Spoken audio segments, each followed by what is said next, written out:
Hey folks, welcome back to Only the Best Fantasy Novels. My name is Rabin, and today I want to talk about Furies of Calderon by Jim Butcher.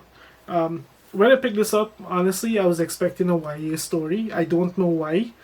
This is very much classic epic fantasy, and when I say classic, I really mean classic.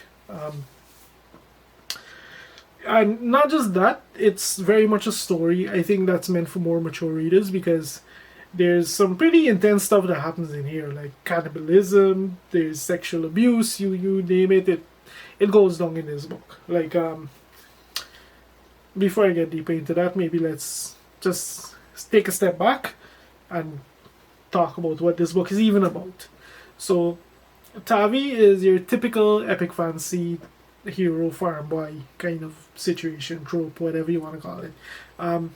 And he's out herding sheep when he comes across a band of Morant, who are they're the traditional enemy of his people.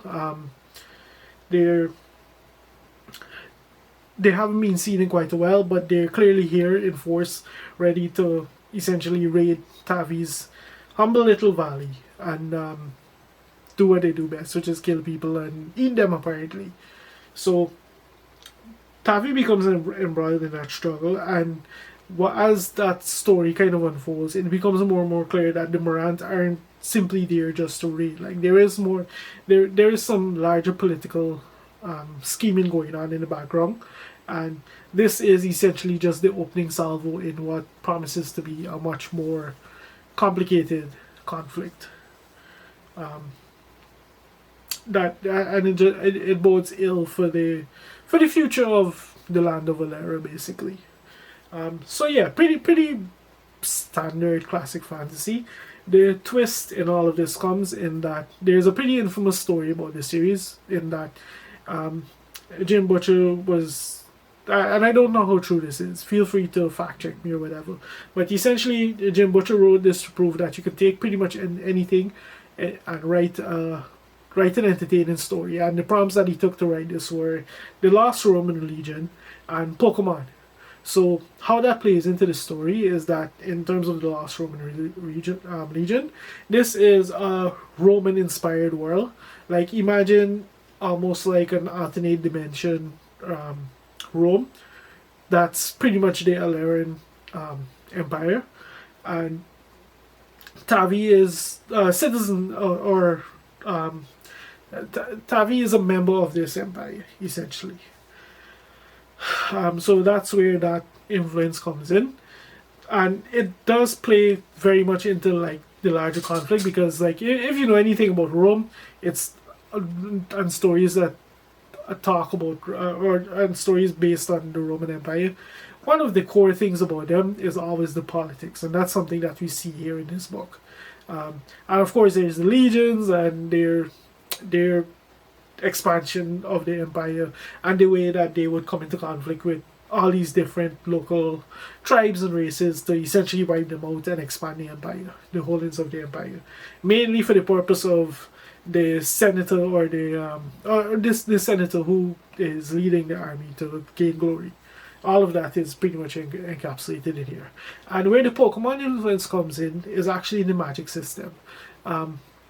So this is a world inhabited by Furies, which you could think of as like elemental spirits, and they're kind of like Pokemon in that they're wild. You can bond with them, and by bonding with them, you gain access to certain powers, and the different elements grant you different powers. Like you can, if by bonding a water elemental, you gain access to like emotional like a heightened sense of emotions and healing and these kind of things, like different things. So there's that. As to what this story is about, honestly, it's a pretty clear cut. It's a very linear story in that we're told about this conflict from the get go, and we see that happen. Essentially what you would expect to happen plays out.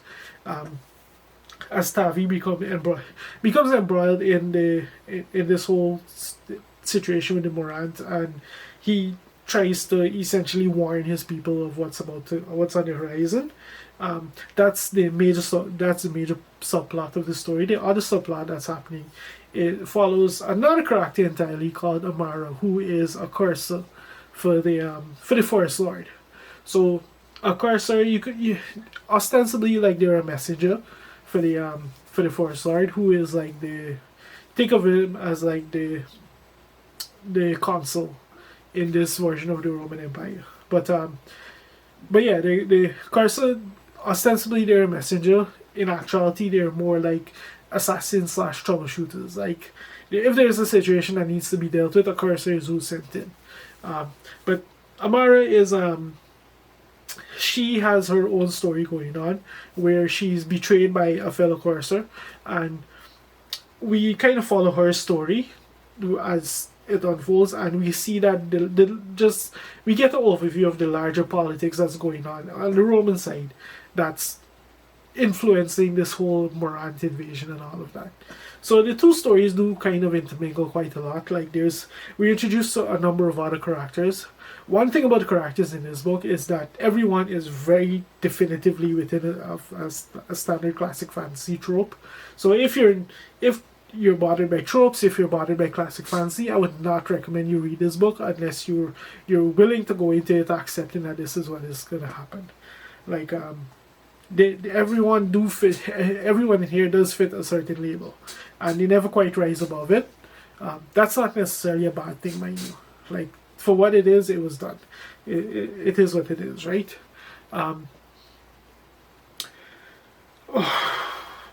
But the other thing that kind of really made this book work is that this is like early Jim Butcher. Like I think this book is like about 2 decades old at this point, and one thing it has many of the more problematic things that Jim Butcher has kind of become known for with his earlier works, mainly in terms of like I mentioned right at the start of this video, you know, there's sexual violence and these kind of things included, and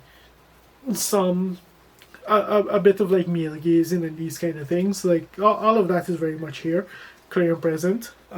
So there's that. But at the same time, what made Jim Butcher famous with the Dresden Files is just his ability to write like these fun, action-packed action adventures that they're high octane, they're very fast-paced and all of these. And he takes that same style, that same technique or whatever you want to call it, and he applies it to an epic fantasy novel. So as much as this has like an epic fantasy feel in terms of like a wide cast, a larger than life conflict and all of these, it is paced kind of like an action, like a thriller action adventure, even though it's a chunky book. So it was well done. Like in terms of like entertainment value, it was well done. I wasn't super blown away by this, but at the same time, it wasn't like a terrible book. I just went into this with like the wrong expectations, and because of that, I didn't enjoy it the way that I probably would have if I went into it with a little more foreknowledge, because I'm someone at this point that classic fantasy really doesn't work that well for me. Like I've just read too much of it at this point. So if I'm aware going into it that this is what I'm walking into, I'm usually able to put myself in more of a more forgiving mentality when I sit down to actually think about what I've read, and that's something that I struggle a bit with here. And like I said, one of the other things about this book is like it's quite clear cut. Like pretty much as soon as you read these, you read this, like you already kind of know in terms of like the characters what you're dealing with, where they're going to be their traits because they're tropes. You can kind of already tell where the story is going to go. You can kind of already tell in terms of like the larger series where things are going to go. Like it can kind of kill your interest to some extent. But yeah, at the same time, like if you go into it expecting these things, I think you wouldn't have too bad a time here. Like overall, like I said, I probably think this is I do think this is an okay read. It did have its fun moments. It did have its moments when I was sorely tempted to DNF it, mainly because I came into it with the wrong expectations. But overall, it was an okay read, and I do think I am going to continue on to the second book. But yeah, overall, an interesting story with some interesting things going on. But for the most part, very much a classic fantasy book, a classic epic fantasy.